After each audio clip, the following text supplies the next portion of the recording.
So my review on the Rwanda Genshin house. I really enjoyed. This was a quite good place for the money. RwandaStay Gashushu house. I mean, this is a very beautiful place. To be honest with you, you can see the view outside. Can there be anything better than the view, the landscape view?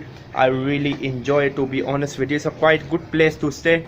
As you can see, there's some construction work happening. So at the end of the day, if you are on a super tight budget, if you are coming to stay in Kigali, Rwanda, you cannot go wrong with the Rwanda Genshin house. I will be putting the link in the description box, so make sure to check it out. I really enjoy it, to be honest with you. It was me, none other than Ramay. Bye.